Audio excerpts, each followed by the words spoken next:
আল্লাহ রাব্বুল আলামিনই প্রথম, আল্লাহ পাকই শেষ। আল্লাহ পাক প্রকাশ্য, আল্লাহ পাক গোপন।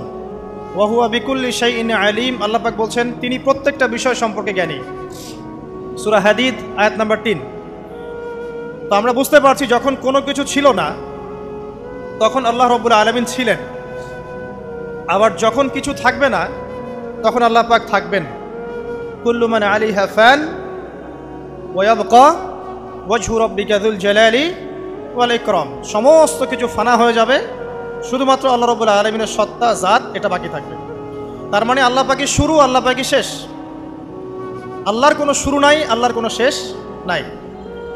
এখন কেউ যদি প্রশ্ন করে যে আল্লাহ সব কিছু সৃষ্টি করেছেন, তাহলে আল্লাহকে কে সৃষ্টি করলো, নাউজুবিল্লাহ। তখন আমরা বলবো যদি কেউ আল্লাহকে সৃষ্টি করতো তাহলে তো সেই সৃষ্টিকর্তা হয়ে যেত, তাই নয় কি? এভাবে এক এক করে যদি আমরা পিছনের দিকে যেতে থাকি তাহলে একটা পর্যায়ে গিয়ে তো আমাদেরকে থামতে হবে। তো আমরা যেখানে গিয়ে থামছেন সেটাই হচ্ছে আল্লাহ রাব্বুল আলামিন। আল্লাহ পাকের আগে কিছুই ছিল না, বরং অতীত, বর্তমান, ভবিষ্যৎ এটা সময়ের মধ্যে আছে, যে সময়ের মধ্যে আমরা বাস করছি। আল্লাহ রাব্বুল আলামিনের কাছে এরকম অতীত, বর্তমান, ভবিষ্যৎ কিছু নাই। আল্লাহ রাব্বুল আলামিন একা ছিলেন, তখন কিছুই ছিল না। আবার যখন সব কিছু ধ্বংস হয়ে যাবে আল্লাহ পাক একাই থাকবেন, আর কিছু থাকবে না।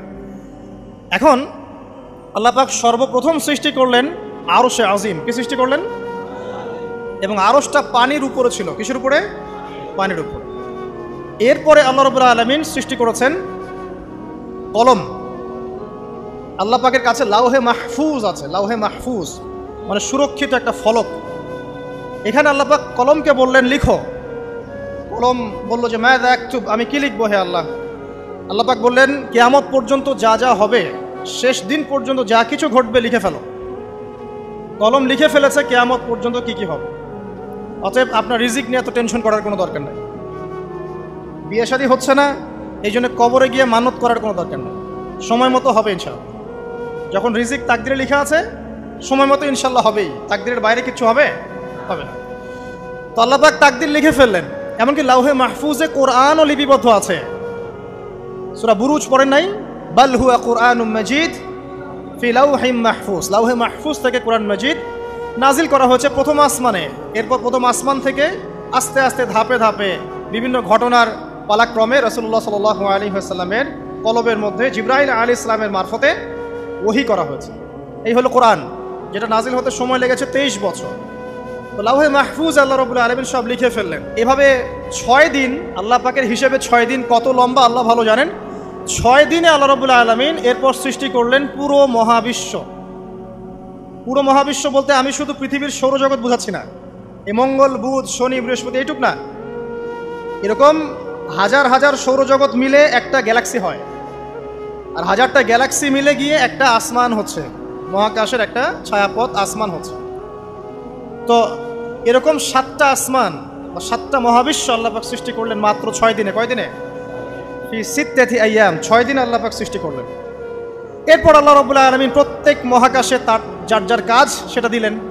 যেখানে যেখানে মাখলুক সৃষ্টি করা আল্লাহ পাক করলেন। আল্লাহ রাব্বুল আলামিন মালায়েকা সৃষ্টি করলেন নূর দিয়ে। কি দিয়ে?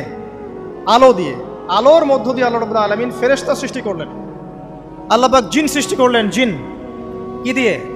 আগুন দিয়ে। একদম যেটা উত্তপ্ত আগুন, লাল আগুন, সেই আগুন দিয়ে আল্লাহ পাক জিন জাতিকে সৃষ্টি করলেন। সৃষ্টি করার পর আল্লাহ রাব্বুল আলামিন জিন জাতিকে পৃথিবীতে পাঠিয়েছেন। কোথায়? আর এখন মানুষ পৃথিবীতে যা করছে, জিন জাতীয় কিছুটা এরকমই কাজ করেছিল, বরং তার চেয়েও হয়তো বেশি করেছিল। পৃথিবীতে সে ফিতনার ফাসাদ সৃষ্টি করেছিল। এক পর্যায়ে আল্লাহ রাব্বুল আলামিন জিন জাতিকে ধ্বংস করে দিলেন। কিছু কিছু জিনকে আল্লাহ পাক অবশিষ্ট রাখলেন, যেগুলো পাহাড়ে, পর্বতে, বিভিন্ন জায়গায়, সমুদ্রে আশ্রয় নিল। পাহাড়ি এলাকাগুলোতে জিন থাকে, গভীর সমুদ্রে জিন থাকে, হ্যাঁ, জঙ্গলে জিন থাকে। এরকম কিছু জায়গা আছে এগুলোর মধ্যে জিনরা থাকে। তো ওদেরকে ডিস্টার্ব করতে গেলে সমস্যা, আপনাকে ধরে ফেলবে। আর যদি প্রতিদিন সকাল সন্ধ্যার জিকির আজগার ঠিকঠাক মতো না করেন, কোরআন তেলাওয়াত ঠিকঠাক মতো না করেন, নামাজি না হন, আর পবিত্র না থাকেন, তাহলে জিন ধরার সম্ভাবনা বেশি। আর আমার মনে হয় এখনকার যে মেয়েগুলো রাস্তাঘাটে ঘোরাফেরা করে, এদের বেশিরভাগই জিন ধরা। কারণ আছে, এমনি এমনি বলি নাই। এটা আপনাকে বুঝতে হলে আল্লাহ এবং তার রাসূলের চোখ দিয়ে দেখতে হবে। তো কারণ তাদের চালচলন স্বাভাবিক না, কিছু একটা ওদের উপর ভর করেছে। ওই ভরটা করার কারণে তার চালচলন আজকে এমন হয়ে গেছে। এবং বহু মেয়ের ঘটনা এমন শোনা যায় যে সরাসরি তারা জিন দ্বারা ইফেক্টেড হয়। দেখেন না, রুকিয়া করতে হয়, শারীরিকভাবে রুকিয়া করতে হয়। তো খেয়াল রাখবেন, সকাল সন্ধ্যার জিকির আজগার ঠিক রাখবেন, কোরআন তেলাওয়াতটা ঠিক রাখবেন, নামাজি হবেন, পাক পবিত্র থাকবেন, জিন আপনাকে কোনো ক্ষতি করতে পারবেন ইনশাআল্লাহ। জিনরা কিন্তু রাসূল সাল্লাল্লাহু আলাইহি ওয়াসাল্লামেরও ক্ষতি করার চেষ্টা করেছিল। আল্লাহ রাসূল সাল্লাল্লাহু আলাইহি ওয়াসাল্লাম ওটাকে ধরেছিলেন, ধরে মসজিদের খুঁটির সাথে বেঁধে রেখেছে। নামাজের মধ্যে জিন আমাদের নবীকে ডিস্টার্ব করেছিল, আল্লাহ রাসূল ওই জিনকে ধরেছেন, ধরে খুঁটির সাথে বেঁধে রেখেছে। তারপরে তার মনে পড়লো সুলাইমান আলাইহিস সালামের কথা। সুলাইমান আলাইহিস সালাম বলেছিল আল্লাহকে, আল্লাহ আমাকে যে ক্ষমতা তুমি দিয়েছো, আমার পরে কাউকে এই ক্ষমতা আর দিও না। আর সুলাইমান আলাইহিস সালামকে আল্লাহ পাক জিন জাতিকে অনুগত করে দিয়েছিলেন। সুলাইমান আলাইহিস সালামের নির্দেশে জিন জাতি বিভিন্ন কাজ করত, এমনকি সমুদ্রের মধ্যে ডুবুরির কাজও করত, সমুদ্রের ভিতর থেকে রত্ন বের করে নিয়ে আসতো। এগুলো কিন্তু অলিক রূপকথা নয়, সত্য ঘটনা। তখন নবী সাল্লাল্লাহু আলাইহি ওয়াসাল্লাম বললেন যে আমার ভাই সুলাইমানের কথা আমার মনে পড়ে গেল, তাই আমি জিনটাকে ছেড়ে দিলাম। তো আল্লাহ পাক জিন জাতিকে সৃষ্টি করে এই পৃথিবীতে পাঠানোর পর তারা এরকম ফিতনা এবং ফাসাদ সৃষ্টি করার পরে আল্লাহ পাক ওদেরকে ধ্বংস করে দেন। দেওয়ার পরে আরও অনেক যুগ এবং অনেক শতাব্দী কেটে যায়। কত যুগ কত শতাব্দী আল্লাহ ভালো জানেন। অনেক লম্বা সময় পরে গিয়ে আল্লাহ রাব্বুল আলামিন ফেরেশতাদেরকে ডাকেন। কাদেরকে ডাকেন? তাদেরকে ডেকে বলেন, ওয়াইজ ক্বালা রাব্বুকা লিল মালায়েকা, স্মরণ করো নবী সেই সময়ের কথা যখন তোমার রব ফেরেশতাদেরকে ডাকলেন, ডেকে বললেন, ইন্নী জাইলুন ফিল আরদি খলিফা, হে ফেরেশতা মণ্ডলী, আমি পৃথিবীতে আমার খলিফা পাঠাতে চাই। কি পাঠাতে চাই ভাই? খলিফা। খলিফার দুটো অর্থ, একটা হচ্ছে ওই যে জিনরা যে চলে গেল ওর স্থলাভিষিক্ত হয়ে আরেকটা জাতি, স্থলাভিষিক্ত হওয়া। আরেকটা ব্যাখ্যা হচ্ছে খলিফা শব্দের মানে হচ্ছে যে ব্যক্তি আল্লাহ পাকের বিধান অনুযায়ী পৃথিবীতে বিচার ফয়সালা করে, সে আল্লাহর খলিফা। আমি কি বুঝাতে পারছি? আল্লাহ পাক ফেরেশতাদেরকে বললেন, আমি পৃথিবীতে আমার খলিফা পাঠাতে চাই, প্রতিনিধি, এবং যে আল্লাহর বিধান দ্বারা বিচার ফয়সালা করে। তখন ফেরেশতারা বলছেন, ক্বালু, ফেরেশতারা বলছেন, আতাজআলু ফিহা মান ইউফসিদু ফিহা ওয়া ইয়াসফিকুদ দিমা, হে আল্লাহ আপনি কি এমন কোন সৃষ্টিকে আবার পৃথিবীতে পাঠাতে চান যে পৃথিবীতে গিয়ে ফিতনা ফাসাদ সৃষ্টি করবে অথবা রক্তপাত ঘটাবে? ফেরেশতারা এই কথা কিভাবে বলতে পারলো? হ্যাঁ, জিন জাতির অভিজ্ঞতার আলোকে। ঠিক আছে? তখন আল্লাহ পাক বলছেন, ইন্নী আ'লামু মা লা তা'লামুন, দেখো আমি যা জানি তোমরা তা জানো না। মানে তারা ফিতনা ফাসাদ সৃষ্টি করতে পারে, কিন্তু আমার কিছু মুখলেস বান্দা থাকবে যারা এই পথে পা বাড়াবে না। আচ্ছা, এবার আল্লাহ রাব্বুল আলামিন আদম আলাইহিস সালামকে সৃষ্টি করলেন। আল্লাহ পাক নিজের হাত দিয়ে আদম আলাইহিস সালামকে সৃষ্টি করেছেন। সূরা সাদের মধ্যে আল্লাহ পাক বলেছেন, দেখুন মহাবিশ্বের কোনো সৃষ্টির ব্যাপারে বলা হয়নি যে খলাকতু বিয়াদাই, আমি নিজ হাতে তাকে সৃষ্টি করেছি। শুধুমাত্র আদম আলাইহিস সালাম, আমাদের পিতার ক্ষেত্রে বলা হয়েছে খলাকতু বিয়াদাই, আমি নিজ হাতে তাকে সৃষ্টি করেছি। কত সম্মান, কত ভালোবাসা, তাই না? এবার আল্লাহ রাব্বুল আলামিন আদম আলাইহিস সালামকে সমস্ত নাম শিক্ষা দিলেন। সমস্ত নাম মানে কি? ওয়াল্লামা আদামাল আসমাআ কুল্লাহা, আল্লাহ পাক বলছেন এরপর আমি আদম আলাইহিস সালামকে মহাবিশ্বের যত জ্ঞান আছে সমস্ত নাম শিক্ষা দিয়ে দিলাম। সুবহানাল্লাহ। যেই জ্ঞান ফেরেশতাদেরও ছিল না, যেই জ্ঞান ইবলিসেরও ছিল না। ইবলিস কিন্তু অনেক জ্ঞানী ছিল, অনেক বড় আবেদ ছিল, সে দীর্ঘদিন আল্লাহর ইবাদত করেছে, কিন্তু এই জ্ঞান কিন্তু তারও ছিল না, ফেরেশতাদেরও ছিল না।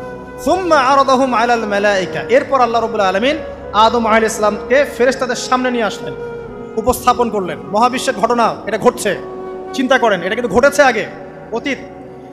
এবার সমস্ত ফেরেশতার সামনে আদম আলাইহিস সালামকে নিয়ে আসা হচ্ছে। এবার বলা হচ্ছে যে হে ফেরেশতারা, তোমরা এই নামগুলো বলে দাও দেখি, তোমরা যদি সত্যবাদী হও। তো ফেরেশতারা বলছেন, লা ইলমা লানা ইল্লা মা আল্লামতানা, হে আল্লাহ আপনি আমাদেরকে যা শিখিয়েছেন এর বাইরে তো কোনো জ্ঞান নাই আমাদের। তারপর আল্লাহ পাক আদমকে বললেন আলাইহিস সালাম, হে আদম তুমি সব নাম বলে দাও দেখি। এরপর আদম আলাইহিস সালাম সমস্ত নাম একটা একটা করে বলে দিলেন। তাহলে আমাদের পিতা জ্ঞানী ছিলেন, নজ্ঞ ছিলেন? আর আমরা তার সন্তান হিসেবে জ্ঞানী নজ্ঞ? এটা আমাদের শোভা পায়? আমাদের পিতা ছিলেন মহাবিশ্বের সবচেয়ে জ্ঞানী সত্তা। আল্লাহ রাব্বুল আলামিন তাকে জ্ঞান শিক্ষা দিয়েছেন, সমস্ত জ্ঞান। তবে তার সমস্ত জ্ঞান আর এই মহাবিশ্বের সমস্ত জ্ঞান আল্লাহর জ্ঞানের তুলনায় কতটুকু জানেন? একটা সমুদ্রের মধ্য থেকে এক ফোঁটা পানি উঠালে যেমন হয়, পুরো মহাবিশ্বের জ্ঞান আল্লাহর জ্ঞানের সামনে এতটুকু। আল্লাহ পাকের জ্ঞান এত অসীম, পুরো মহাসাগরের মধ্য থেকে এক ফোঁটা পানি তুললে, ওই যে এক ফোঁটা পানি তুললেন, এটা মহাবিশ্বের জ্ঞান। আর বাকি সমস্ত পানি এটা আল্লাহ পাকের জ্ঞান। ঠিক দুনিয়ার জীবনের এক্সাম্পলটা এমনই। একটা সাগরের মধ্যে আঙ্গুল ডুবালে, আঙ্গুল উঠালে যতটুকু পানি আঙ্গুলে বেঁধে থাকে, এটা দুনিয়া। আর পুরো মহাসাগরটাই হচ্ছে কি? আখিরাত।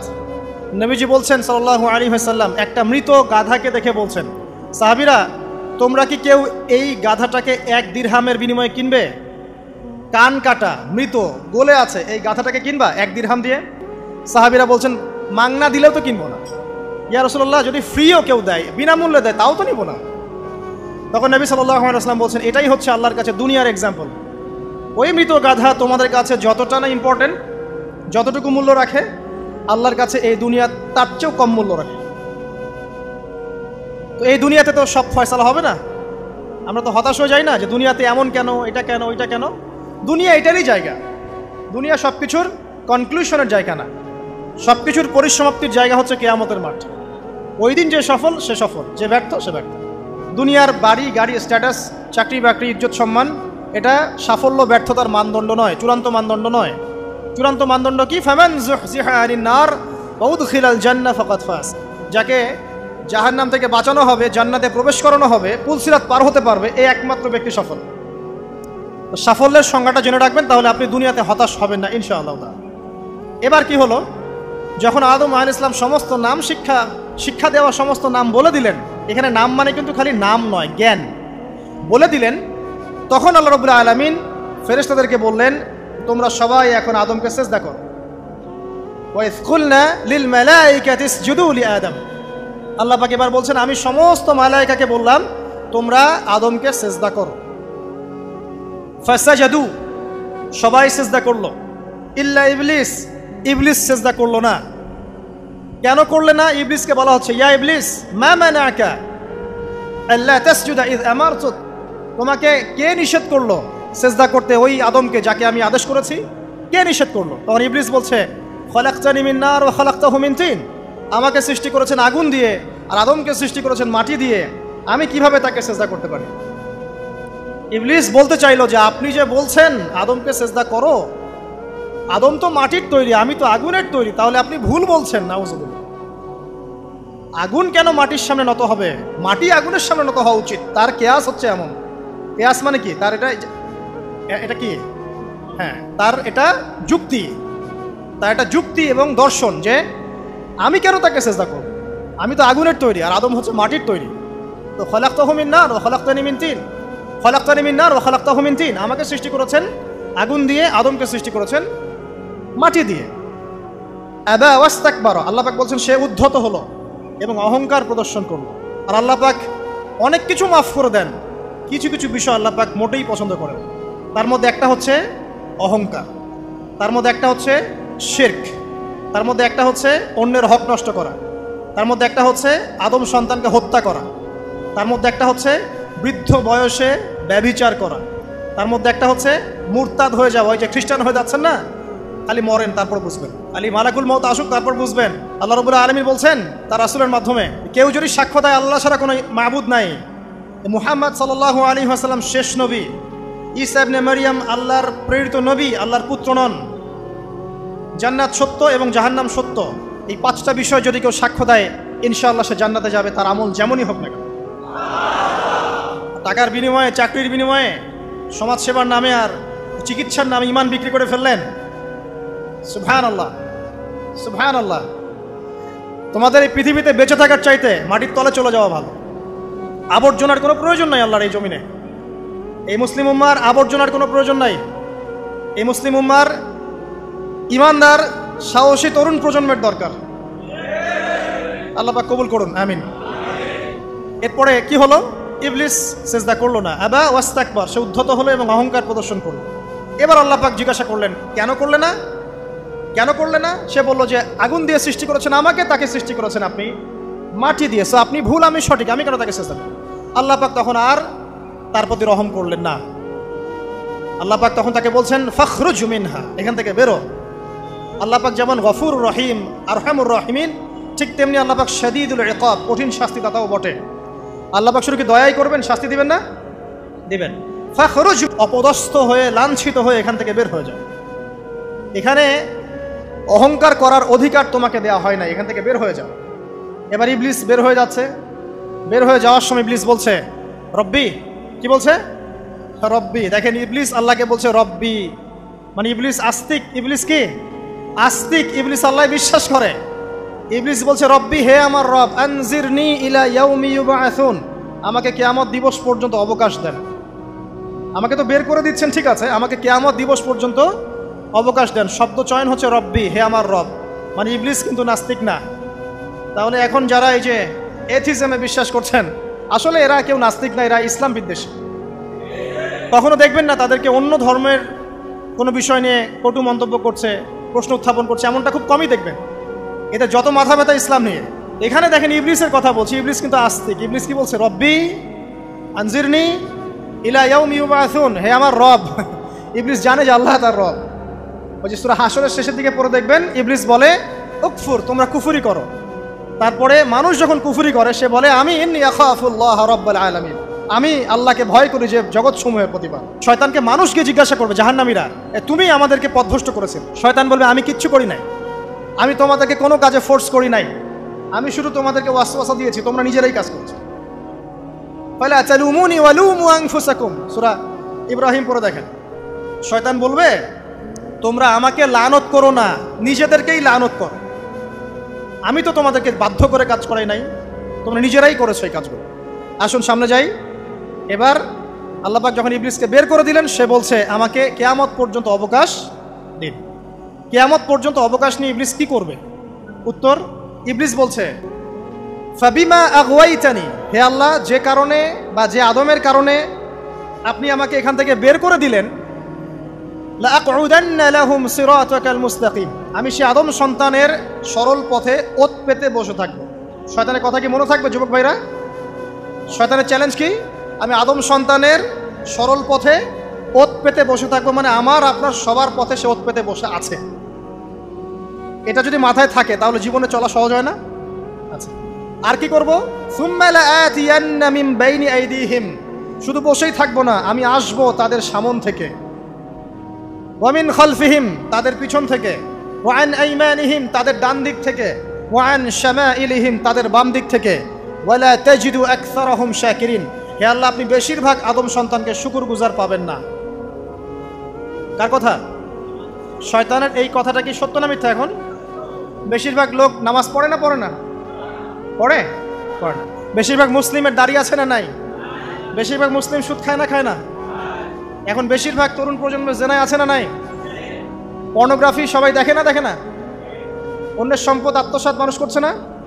দুর্নীতি করছে না? ঘুষ খাচ্ছে না? ইসলামের বিধান 100% পালন করে কত পার্সেন্ট মানুষ?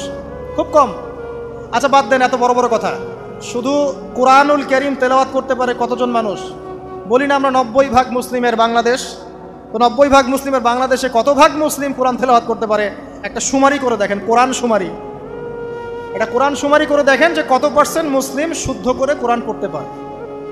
যারা পড়তে জানে তাদেরও পড়া যে কত ভুল আছে, আলেম ওলামার কাছে গেলে বুঝতে পারবেন। আর এই ভুলের কারণে যে অর্থ কত পরিবর্তন হচ্ছে আপনি তো জানেনই না। তো এই যে শয়তান বলেছে ওয়ালা তাজিদু আকসারাহুম শাকিরিন, আপনি বেশিরভাগকেই শুকরগুজার পাবেন। তো কথা সত্য না মিথ্যা? দেখেন, ও কিন্তু তার মিশনের মধ্যে ঠিকই আছে। কথা যে সত্য তার প্রমাণ সহিহ বুখারীর একটা হাদিস, যেটা 4 বার এসেছে বুখারীর মধ্যে, যে আদম আলাইহিস সালামকে ডাকা হবে কিয়ামতের মাঠে, ডেকে বলা হবে তোমার সন্তানদের মধ্য থেকে জাহান্নামীদেরকে আলাদা করে দাও। আদম আলাইহিস সালাম বলবেন কতজনকে আলাদা করে দিব? আল্লাহ পাক বলবেন প্রতি 1099 জনকে জাহান্নামের জন্য আলাদা করে দাও। শয়তানের কথা ঠিক না বেঠিক? এবার আল্লাহ রাব্বুল আলামিন তাকে বের করে দিলেন। ইবলিস এবার বের হয়ে গেল, চ্যালেঞ্জও করলো। এবার আল্লাহ পাক আদম আলাইহিস সালামকে ডেকে বলছে ইয়া আদম, এবার আদম আলাইহিস সালামের এই যে পাজর মানে বুকের পাজর, এখান থেকে তার সঙ্গিনীকে সৃষ্টি করা হলো। কারণ আদম আলাইহিস সালাম একাকী ছিলেন, একা একাকী থাকা যায়? একা একা থাকতে কষ্ট হয় না? একজন জীবন সঙ্গী লাগে না? তো আদম আলাইহিস সালামের এই বাম পাজরের হাড় থেকে হাওয়া আলাইহিস সালামকে সৃষ্টি করা হলো। সৃষ্টি করার পর আরও একটা ঘটনা আছে যে আল্লাহ রাব্বুল আলামিন আদম আলাইহিস সালামের পিঠের যে অংশটুকু আছে এই অংশটুকু থেকে আগামীতে যত আদম সন্তান আসবে সবাইকে ছোট ছোট পিঁপড়ার আকৃতিতে সামনে নিয়ে দেখালেন। সুবহানাল্লাহ। যত আদম সন্তান আসবে আল্লাহ পাক সবাইকে আদমের সামনে দেখালেন এবং বললেন, এই যে শুভ্র অংশ যারা, মানে সাদা অংশ যারা, তারা তোমার সন্তানদের মধ্য থেকে সবাই জান্নাতি। আর তোমার এই যে বাম পাশে যেগুলো কালো কালো ছোট ছোট আকৃতি দেখছো, এগুলো সব তোমার সন্তানদের মধ্য থেকে জাহান্নামী। আমরা দোয়া করি আমরা তাদের অন্তর্ভুক্ত না হই। এবার আল্লাহ পাক সবাইকে বললেন, সূরা আরাফের মধ্যে আসছে 182 নম্বর আয়াতে মনে হয়, আল্লাহ পাক বলেন, আলাস্তু বিরব্বিকুম, হে আদমের সন্তানরা, আমি কি তোমার রব নই? আমি কি তোমাদের রব নই? আলাস্তু বিরব্বিকুম, আমি কি তোমাদের রব নই? আলাস্তু বিরব্বিকুম, আমি কি তোমাদের রব নই? আমরা সবাই তখন বলেছিলাম, বালা ইয়া রব্বি, অবশ্যই আপনি আমাদের রব। আমরা এখন ভুলে গেছি না? আমরা সবাই এই সাক্ষী দিয়ে আসছি রুহের জগতে। আর রুহের জগৎ বলে একটা জগৎ আছে, অনেক জগৎ আছে। রুহের জগৎ একটা, দুনিয়ার জগৎ একটা, জিন জাতির জগৎ আলাদা, বারজাখ পরকালে যে কবরে রাখার পরে বারজাখের জগৎ একটা, আর দারুল করার যেটা হবে একদম জান্নাত জাহান্নাম, ওটা আরেকটা জগৎ। এই যে মহাবিশ্ব যে সম্প্রসারিত হচ্ছে, এক এক গ্যালাক্সিতে এক একটা জগৎ না, এরকম বহু জগৎ আছে। রুহের জগতে আমরা এই ওয়াদা আল্লাহর কাছে করে এসেছি। এটাকে আহদে আলাস্তু বলে। কি বলে? আহদে আলাস্তু, মানে আলাস্তু বিরব্বিকুম, আমি কি তোমাদের রব নই? আমরা বলেছিলাম হ্যাঁ আপনি আমাদের রব। একটা মজার কথা আছে এখানে, যখন আদম আলাইহিস সালাম দেখছিলেন তার সন্তানদেরকে সাদা সাদা আকৃতি ছোট ছোট, এর মধ্যে একটা সন্তানকে দেখে, একজন সন্তানকে দেখে তার প্রচণ্ড ভালো লেগেছিল এবং তিনি অত্যন্ত সুদর্শন ছিলেন। তাকে দেখে তার প্রচণ্ড রকম ভালো লেগেছিল। আল্লাহ পাককে তিনি জিজ্ঞাসা করলেন, হে আল্লাহ, আমার সন্তানদের মধ্যে একে, এই সুন্দর সন্তান কে? আল্লাহ পাক বললেন, সে হচ্ছে তোমার সন্তান দাউদ। কি নাম? দাউদ আলাইহিস সালাম। আর আপনাকে বলে রাখি, আদম আলাইহিস সালামের ব্যাপারে যেমন আল্লাহ পাক বলেছেন আদম আমার খলিফা, ঠিক দাউদ আলাইহিস সালামের সম্পর্কেও আল্লাহ পাক বলেছেন দাউদ আমার খলিফা। বুঝতে পারলেন?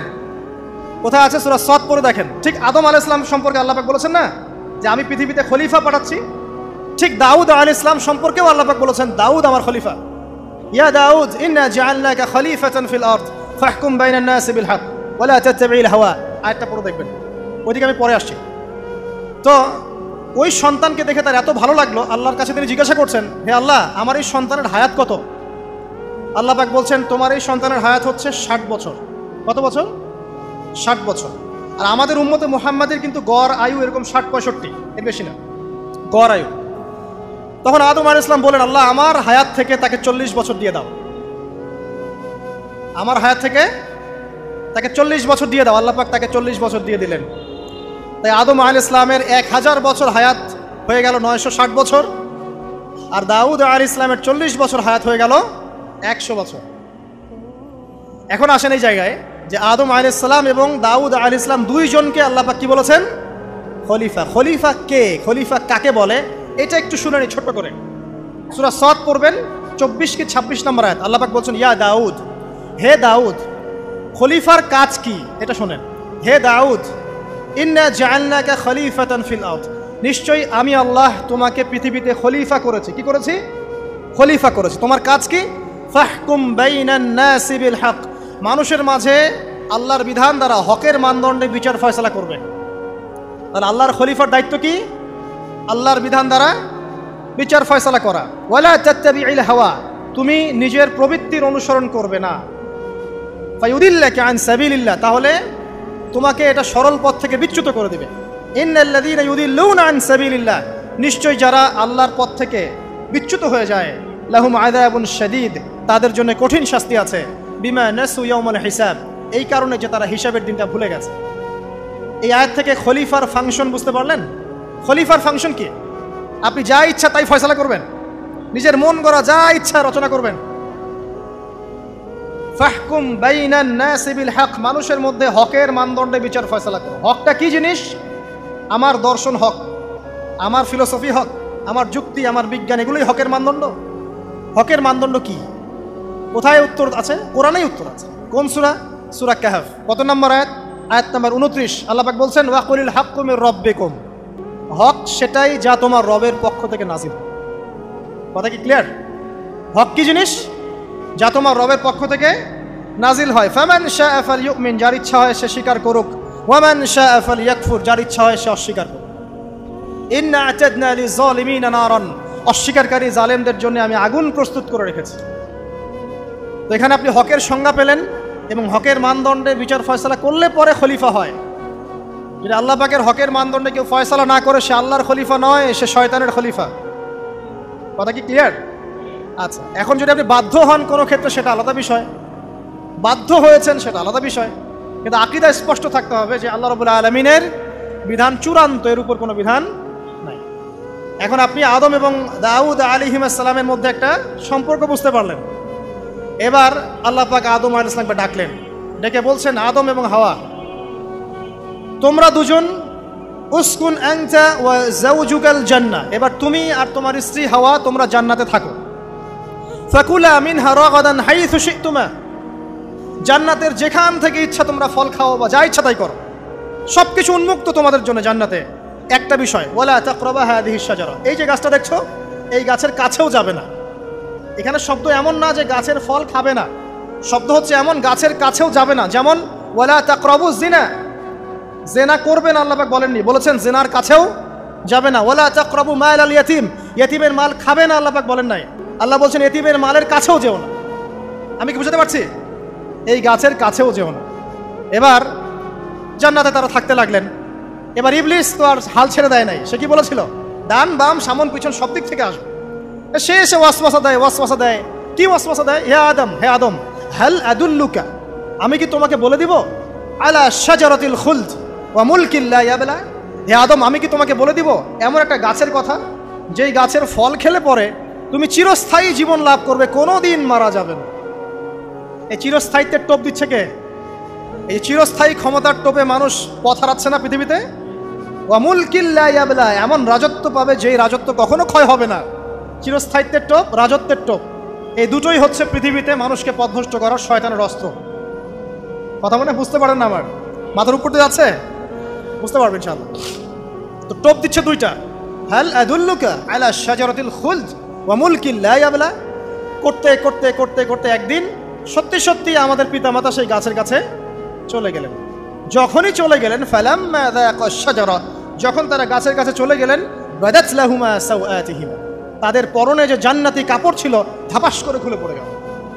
ইন্না লিল্লাহি ওয়া ইন্না ইলাইহি রাজিউন। আমাদের পিতামাতাকে পুরো মহাবিশ্বে ফেরেশতাদের সামনে জান্নাতে নগ্ন করে দিল ইবলিস। আমি মনে বুঝাতে ব্যর্থ হচ্ছি। আমাদের পিতামাতাকে জান্নাতে ফেরেশতাদের সামনে, সবার সামনে নগ্ন করে কাপড় খুলে ফেললো কে? ইবলিস। তো এখন যে কাপড় খোলার সংস্কৃতি চলছে, কারা এরা?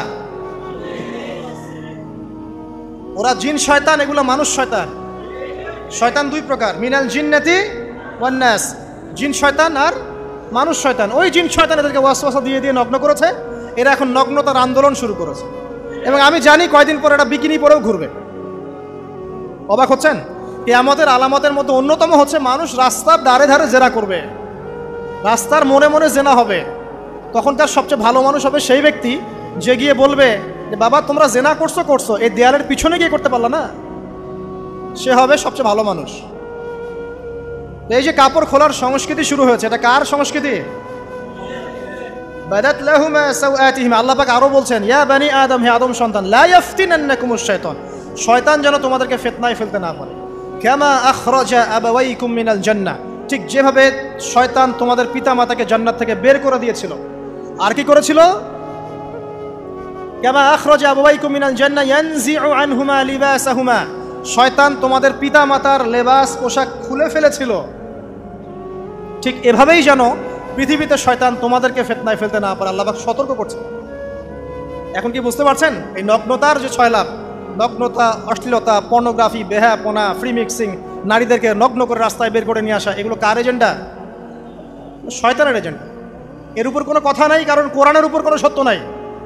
এগুলোর উপরে কোনো কথা হবে না, বিকজ কোরআনের উপর কোনো সত্য নাই, আছে নাই? কোরআনে আল্লাহ পাক বলেছেন যে শয়তান ফিতনায় ফেলেছিল, ইয়ানজিউ আনহুমা লিবাসাহুমা, শয়তান তোমাদের পিতামাতার লেবাস খুলে ফেলে দিয়েছিল। ওয়া তাফিকা ইয়াখতিফানি আলাইহিমা মিন ওয়ারাকিল জান্নাহ, তখন আমাদের পিতামাতা জান্নাতের গাছের যে এই যে পাতাগুলো আছে এগুলো ছিঁড়ে ছিঁড়ে লজ্জাস্থান ঢাকতে লাগলেন। ইন্না লিল্লাহ, আমাদের পিতামাতার কি দুর্দশা হয়েছিল, আমাদের পিতামাতার কি দুর্দশা, কি লজ্জা হয়েছিল তখন। চিন্তা করে দেখেন, শয়তান কাপড় খুলে ফেলে দিয়েছে, আর আমাদের পিতামাতা, আমাদের মা, আমাদের বাবা জান্নাতের এই যে পাতাগুলো ছিঁড়ে ছিঁড়ে গায়ের লজ্জাস্থান ঢাকা শুরু করেছেন। কি পরিমাণ লজ্জা চিন্তা করেন। আপনাকে যদি এখানে কেউ নগ্ন করে ফেলে এবং আপনি যদি না চান বিষয়টা, সবাই জোর করে আপনার কাপড় খুলে ফেলে, আপনার কেমন লাগবে? কেমন লাগবে? এই ঘটনা ঘটেছে মহাবিশ্বে, শয়তান ঘটিয়েছে। এরপর আল্লাহ পাক ডাকলেন, ডেকে বলছেন, ইয়া আদম, হে আদম, আলাম আনহাকুমা আন তিলকুমা শাজারা, হে আদম, আমি কি তোমাদেরকে দুজনকে নিষেধ করি নাই যে গাছের কাছে যাবে না? আমি কি তোমাদের দুজনকে নিষেধ করি নাই যে তোমরা গাছের কাছে যাবে না? তখন আদম আলাইহিস সালাম বুঝতে পারলেন যে তারা একটা বড় ভুল করে ফেলেছে। তারপর আল্লাহ রাব্বুল আলামিন দয়া পরবশ হয়ে আদম এবং হাওয়া আলাইহিস সালামকে কালিমা শিক্ষা দিলেন, তওবার কালিমা, যেই কালিমা দিয়ে তারা তওবা করতে পারেন। সেই কালিমা হচ্ছে রব্বানা যালামনা আনফুসানা ওয়া ইল্লাম তাগফির লানা ওয়া তারহামনা লানাকুনান্না মিনাল খাসিরিন। এই দোয়া শিখে নিয়ে আদম এবং হাওয়া আলাইহিস সালাম তওবা করলেন। আল্লাহ পাক তাদের তওবা কবুল করে মাফ করে দিলেন। কিন্তু জান্নাতে আর থাকা হলো না। আল্লাহ পাক বলেন, কুল নাহবিতু মিনহা জামিআ, এবার তোমরা সবাই মিলে এখন পৃথিবীতে নেমে যাও। আল্লাহ মাফ করে দিলেন, কিন্তু তোমরা এখন পৃথিবীতে নেমে যাও, জান্নাতে আর থাকা হবে না। খেয়াল করে দেখেন, ইবলিসও আল্লাহর আদেশ মানে নাই। আল্লাহ বলেছেন সেজদা করো, ইবলিস কিন্তু করে নাই। আবার আমাদের পিতা আদম আলাইহিস সালামকে আল্লাহ পাক বলেছেন গাছের কাছে যেও না, তারা চলে গেছেন। দুটোই কি অবাধ্যতা নয়?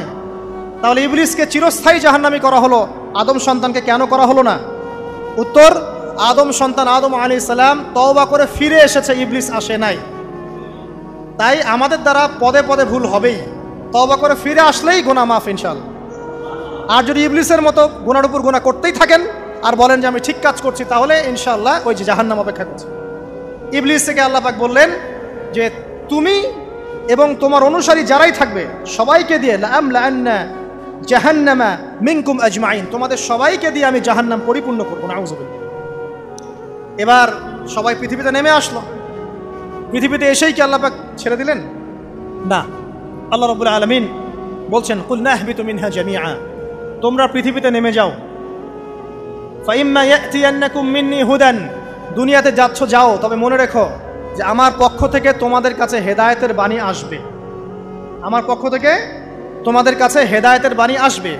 ফামান তাবিআ হুদায়া ফালা খাউফুন আলাইহিম ওয়ালা হুম ইয়াহজানুন, যারা আমার হেদায়েতের বাণীগুলো মেনে চলবে তাদের কোনো ভয় নাই, কোনো দুশ্চিন্তাও নাই। ওয়াল্লাযীনা কাফারু ওয়া কাযযাবু বিআয়াতিনা, কিন্তু যারা আমার আয়াতকে কুফরি করবে, মিথ্যা প্রতিপন্ন করবে, ফাউলাইকা আসহাবুন নার, তারা হবে জাহান্নামের অধিবাসী। হুম ফিহা খালিদুন, তারা সেখানে চিরস্থায়ী হবে। এই সহজ সরল জীবন দর্শন দিয়ে আল্লাহ পাক পৃথিবীতে পাঠিয়ে দেবেন। এবার শুরু হলো পৃথিবীতে পথ চলা। পৃথিবীতে পথ চলার ক্ষেত্রে অনেক কিছু সৃষ্টি করতে হলো, আবিষ্কার, কৃষিকাজ, এটা ওটা সব কিছু। আদম আলাইহিস সালামকে আল্লাহ পাক সেই জ্ঞান ওহীর মাধ্যমে শিক্ষা দিলেন। কৃষিকাজ আল্লাহ পাক শিক্ষা দিয়েছেন, চাকা সৃষ্টি করা আল্লাহ পাক শিক্ষা দিয়েছেন, বাহন সৃষ্টি করা আল্লাহ পাক শিক্ষা দিয়েছেন। যত রকম জ্ঞান আছে সমস্ত জ্ঞান এসেছে নবীদের পক্ষ থেকে। সবকিছু জ্ঞানের মূল ভিত্তি এসেছে নবীদের কাছ থেকে, আল্লাহর ওহীর কাছ থেকে। যত সভ্যতা দেখছেন বড় বড়, সমস্ত সভ্যতা শুরু হয়েছে নবী দ্বারা, এবং সভ্যতা শেষও হবে একজন নবী দ্বারা। তার নাম কি? ঈসা ইবনে মারইয়াম। আদম আলাইহিস সালাম আল্লাহর দেয়া শিক্ষায় শিক্ষিত হয়ে দুনিয়াতে চলতে লাগলেন এবং তওবা ইস্তেগফার করতে লাগলেন, কাঁদতে লাগলেন। দীর্ঘকাল তারা ক্রন্দন করেছেন। কি কারণে? ওই যে একটা ভুল তারা করে ফেলেছে। দুনিয়াতে এসে ক্রন্দন করতে করতে করতে করতে আল্লাহ রাব্বুল আলামিন এক পর্যায়ে তওবা কবুল করে ফেললেন। এবার সামনে যান, তাদের সন্তান হলো হাবিল এবং কাবিল। নাম শুনেছেন? শোনেন নাই? হাবিলের কুরবানি কবুল হয়, কাবিলের কুরবানি কবুল হচ্ছে না। বিকজ কাবিল এর কুরবানির মধ্যে ইখলাস নাই। ভাইয়ের কুরবানি কেন কবুল হচ্ছে, আমারটা কেন হচ্ছে না? হিংসার বশবর্তী হয়ে কাবিল হাবিলকে হত্যা করে ফেলল। নবী পরিবারের সদস্য হয়েও কাবিল এরকম অন্যায় করে ফেলল। আর কি হলো? রাসূল সাল্লাল্লাহু আলাইহি সাল্লাম বলেছেন, পৃথিবীতে যত মানুষ অন্যায়ভাবে নিহত হবে, পৃথিবীতে যত মানুষ অন্যায়ভাবে খুন হবে, সমস্ত খুনের পাপের একটা অংশ কাবিলের আমলনামায় যুক্ত হবে, কারণ সেই প্রথম খুন চালু করেছে। এই যে আজকে গুনাহে জারিয়া চালু করছেন না, সুদী এনজিও, সুদী সমিতি, সিনেমা হল, এইটা ওইটা, মদের বার, যত গুনাহে জারিয়া চালু করছেন, মৃত্যু হবে, কবরে যাবেন ঠিকই, কিন্তু গুনাহ কমবে না ইনশাআল্লাহ। মনে করেন একজন নগ্ন ছবিতে অভিনয় করেছে, ঠিক আছে, এখন নাই পৃথিবীতে, বা কেউ অশ্লীল গান বাজনা করে দুনিয়া থেকে বিদায় নিয়েছে, দুনিয়াতে তার গান এখনো বাজছে, সে কবরে শুয়ে শুয়েই সেই গুনাহগুলো পাচ্ছে। ঠিক আপনি যদি এখন ভালো কোনো কাজ করেন, দিনই কোনো ভালো কাজ করেন, মসজিদ হোক, মাদ্রাসা হোক, ইয়েতিমখানা হোক, বিধবাদের কোনো প্রকল্প হোক, বৃদ্ধাশ্রম হোক, মানবতার কোনো কল্যাণমূলক কাজ হোক, মৃত্যুর পরেও ইনশাল্লাহ আপনি নেকি পেতে থাকবেন। সদকায়ে জারিয়া আর গুনাহে জারিয়া ভালো করে বুঝবেন। একটা গুনাহ করে মাফ নেওয়া আলাদা বিষয়, আর গুনাহ চলতে থাকাটা আর একটা বিষয়। আল্লাহ আমাদেরকে হেফাজত করুন, আমিন। নবী পরিবার এগিয়ে গেল এবং তাদের সময়ে তারা শুধু ক্রন্দন করেছেন, ইবাদত করেছেন, আল্লাহর কাছে ইস্তেগফার করেছেন, এবং ওই যে জান্নাতে ফিরে যাওয়ার জন্য তারা আপ্রাণ চেষ্টা করেছে। এক পর্যায়ে আদম আলাইহিস সালামের বয়স যখন 960 বছর হলো, আল্লাহ রাব্বুল আলামিন তাকে ওফাত দিলেন, তার ইন্তেকাল হয়ে গেল। ইন্না লিল্লাহি ওয়া ইন্না ইলাইহি রাজিউন। এরপরেও নবী পরিবার চলতে লাগলো, চলতে চলতে পরবর্তীতে আসলে নূহ আলাইহিস সালাম, তারপরে ইব্রাহিম, আদ জাতি, তারপর সামুদ, তারপরে শুআয়ব, কওমে মাদিয়ান, মূসা, দাউদ, সুলাইমান, ইসহাক, ইয়াকুব, নবী পরিবার চলতেই লাগলো। এক পর্যায়ে ঈসা আলাইহিস সালামের পরে মুহাম্মদ সাল্লাল্লাহু আলাইহি ওয়াসাল্লামের মধ্য দিয়ে নবীদের সিলসিলা আল্লাহ পাক শেষ করে দিলেন। এভাবেই সভ্যতা এগিয়ে গেছে, এভাবেই আমাদের পিতামাতার হাত ধরে জ্ঞান পৃথিবীতে এসেছে, এবং ওই যে শয়তানের মিথ্যা প্রলোভন, প্রতারণা, এর ফলশ্রুতিতে ওই যে আমাদের পিতামাতার গা থেকে কাপড় খুলে পড়লো, আল্লাহ পাক রাগান্বিত হয়ে সবাইকে দুনিয়াতে নামিয়ে দিলেন, ইবলিসকে চিরস্থায়ী জাহান্নামী ঘোষণা করলেন। কিন্তু আমাদের পিতামাতার ক্রন্দন, তওবা, ইস্তেগফার, আমলের বদৌলতে, আল্লাহর রহমতে আল্লাহ পাক পিতামাতাকে মাফ করে দিলেন, আলহামদুলিল্লাহ। এভাবেই মানব জাতি এগিয়ে যাচ্ছে। আজকে আমরা এই পর্যায়ে পর্যন্ত এসেছি। আদম আলাইহিস সালামের এই সংক্ষিপ্ত জীবনী থেকে আমরা কি শিখলাম? আমরা শিখলাম যে আল্লাহ রাব্বুল আলামিন অনেক ভালোবেসে, অনেক মহব্বত করে, মমতা দিয়ে, মায়া দিয়ে নিজের হাতে আমাদের পিতাকে সৃষ্টি করেছেন। এক, দুই, আমাদের পিতাকে আল্লাহ রাব্বুল আলামিন তার পক্ষ থেকে জ্ঞান শিক্ষা দিয়েছেন। এই কারণে আদম সন্তানরা জন্ম থেকেই দেখবেন কিছু না কিছু জ্ঞানে জ্ঞানী হয়েই থাকে। জ্ঞান আপনার ডিএনএর মধ্যে থাকেই। আল্লাহ রাব্বুল আলামিন আদম আলাইহিস সালামের মধ্যে রূহ ফুঁকে দিয়েছেন। আল্লাহ রাব্বুল আলামিন আদম আলাইহিস সালামকে জান্নাতে রেখেছেন। আল্লাহ রাব্বুল আলামিন গাছের কাছে যাওয়ার পরেও তওবা ইস্তেগফারের মধ্য দিয়ে তাকে মাফও করে দিয়েছেন।